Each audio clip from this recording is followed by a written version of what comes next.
The Pittsburgh Steelers tight end package this season is going to be absolutely insane. So, the Pittsburgh Steelers have one of the best tight end groups, both in receiving and blocking in the league.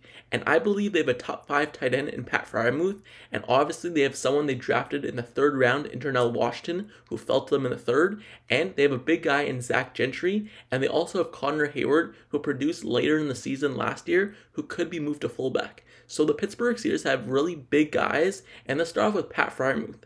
Pat Freiermuth, who's obviously the Steelers' #1 tight end and one of the best tight ends in the league. He stands at 6'5" and he weighs 251 pounds, so he's big in his own right.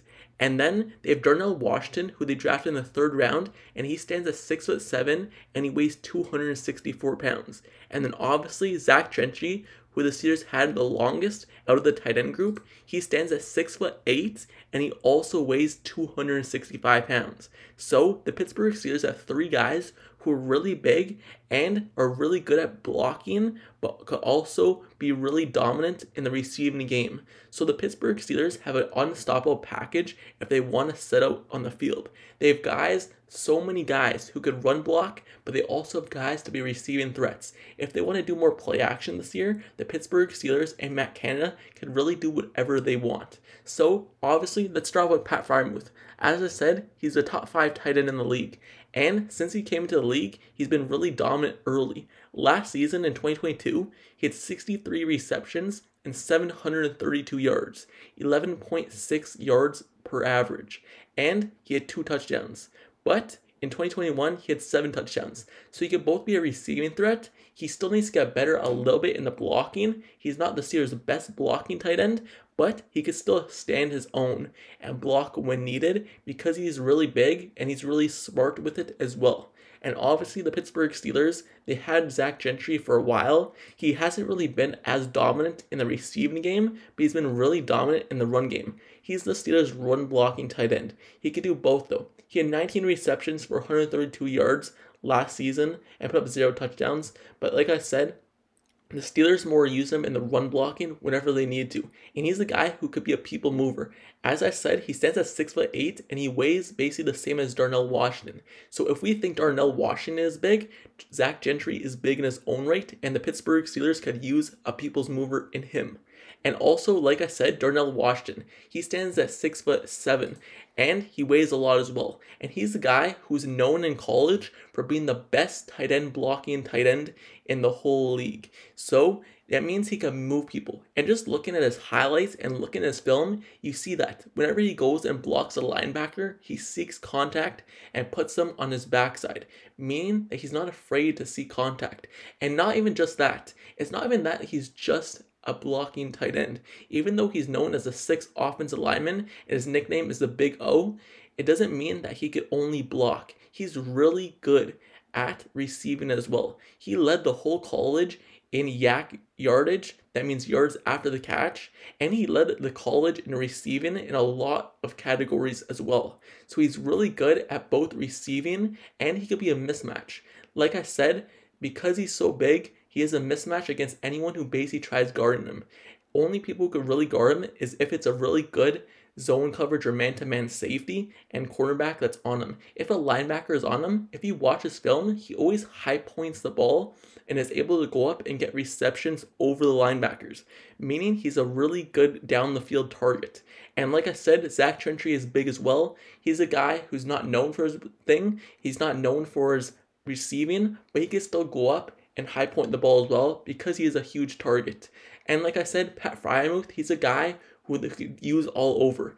He could do everything. Like I said, the Pittsburgh Steelers, yards after catch, the person who led the whole team in yards after catch last season was Pat Freiermuth. Who would have thought that a tight end would lead the team in yards after catch? But their tight end did.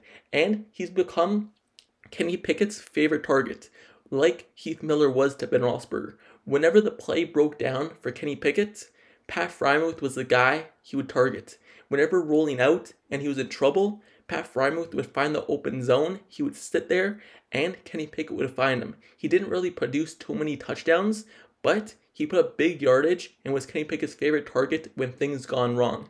And now a second year with Kenny Pickett and tight ends more used in the offense than past years, Hopefully all these guys could be on the field at once and also put up big yardage, but could also dominate in the run blocking. So the Pittsburgh Steelers, if they put a package out with Pat Freiermuth, Darnell Washinton, and Zach Gentry, and use extra guys, the Pittsburgh Steelers love going big on the goal line and putting in extra blocking and having all these guys on the field who could both be a receiving threat, so you can't just put in all your linebackers to run stuff.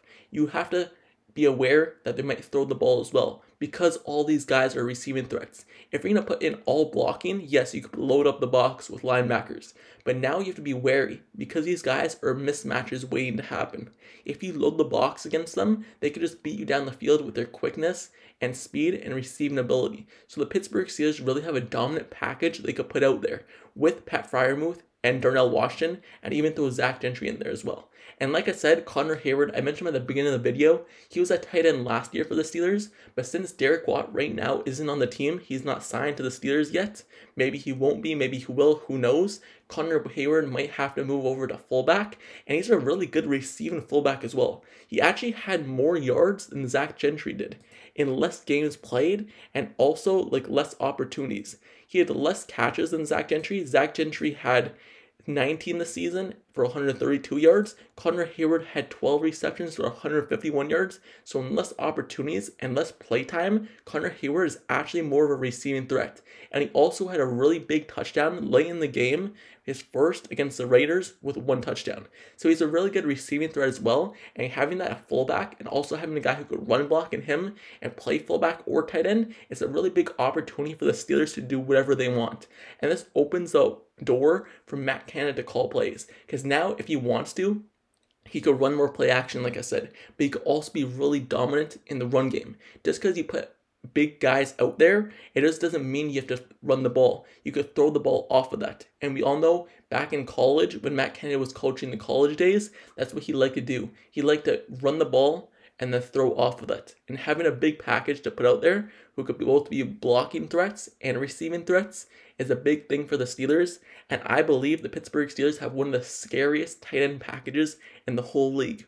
Who else has the top 5 tight end in their group, but also has guys that are so big at 6'7" and 6'8"? They could just throw on the field and be receiving threats and run blocking threats. So the Pittsburgh Steelers this season is going to be really exciting, and to see what offense they use, because they have so much big guys, so much run blocking guys, and so much receiving threats to play. Let's see what Matt Canada does with it and what Kenny Pickett does as well. So with that being said, let me know down in the comments below. How do you feel about the Pittsburgh Steelers tight end room this year? Do you believe their tight end room this year is better than last year? Do you believe Pat Freiermuth is going to take another leap? Do you think Darnell Washinton, him falling to the Steelers in the 3rd round, is going to be a great thing for them? Or are you worried about his health concerns? Let me know down in the comments below. And also, don't forget to subscribe to the channel as well. If you like Steelers content, analysis, reports, like the video, turn on post notifications down below for his channel as well, so you get notified whenever I post an Steelers video. I covered all of free agency. I also covered all the draft for the Pittsburgh Steelers. Every person they drafted, every person they signed after the draft, undrafted free agents. I covered all of them and made a profile on them. Every person the Pittsburgh Steelers signed from XFL and stuff like that, I covered as well. So if you want to see the draft profiles and the introductions to all those players the Pittsburgh Steelers brought in to fill up their 90-man roster, watch in the channel below. Don't forget to like, comment, subscribe, and everything in the future, news and rumors, heading to OTAs, preseason, the regular season, just know I'm on it. So I'll see you guys all later. Till next time, I'm out. Peace.